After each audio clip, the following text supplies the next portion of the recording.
Le Seigneur a depuis quelque temps mis sur mon cœur le message de ce livre de Néhémie, et je crois le moment venu où ce message doit être présenté de nouveau à son peuple.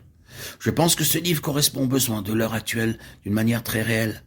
C'est en vérité un temps où le peuple de Dieu a besoin d'être secouru pour résister à l'activité redoublée de l'ennemi, qui cherche à faire sortir les enfants de Dieu de la place que le Seigneur leur a accordée et dans lesquelles il a obtenu tout ce que son cœur désire.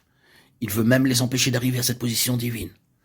Dans ce livre, qui représente une activité du temps de la fin, nous voyons le premier principe.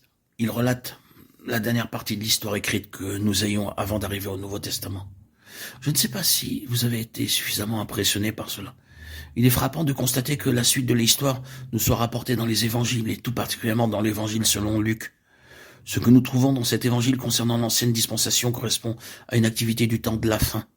Le livre de Néhémie représente ce que Dieu fit à la fin de cette dispensation, et nous fait donc comprendre ce que doit être l'activité de Dieu dans ces derniers temps. Il nous montre ainsi les choses que le Seigneur accomplit en cette période. La seconde chose qui accompagne la première, c'est que du commencement à la fin, le livre de Néhémie se rapporte à la venue du Seigneur. Luc introduit immédiatement le Seigneur Jésus que nous trouvons dans le temple entouré de ceux qui représentent le reste, le résidu, ceux qui sont passés de l'ancienne dispensation à la nouvelle, pour poursuivre le témoignage. Ce témoignage était représenté par un très petit nombre de personnes lorsque parut le Seigneur Jésus. Simon et Anne et quelques-uns attendaient la consolation d'Israël, le Christ du Seigneur. On les trouve dans l'évangile de Luc auprès du Seigneur, et comme ce récit est le premier fragment de l'histoire que nous ayons après celui de Néhémie, nous voyons que le lien qui unit ces deux livres est la venue du Seigneur.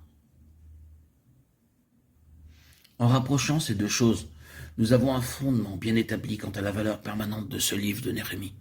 C'est une activité en un temps de la fin qui est liée à la venue du Seigneur. Considérons ce livre de Néhémie pour y relever en quelques observations ce que nous pouvons appeler sa typologie, c'est-à-dire ses éléments et ses caractères typiques. Il nous faut en réalité joindre à celui-ci un autre livre, celui d'Esdras, car les deux ne font qu'un. Esdras et Néhémie dans les écritures hébraïques n'étaient pas séparés, mais l'un était considéré comme le complément de l'autre. Dans le livre d'Esdras, nous le savons, c'est la maison de Dieu qui est en vue, alors que dans celui de Néhémie, nous avons l'enceinte, la muraille de Jérusalem. Ces deux choses nous parlent du témoignage du Seigneur ici-bas sur la terre. C'est dans le livre d'Esdras qu'introduit cet ordre. La première action dans l'ordre des choses se rapporte au rétablissement de l'autel, du grand autel sur ses fondements, et établir l'autel sur son emplacement, Esdras 3.3.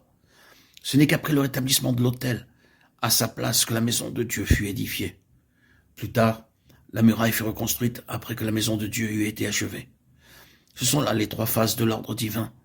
Nous avons premièrement l'autel, qui est fondamental pour toute l'activité divine. Il est le symbole de la croix. Ensuite,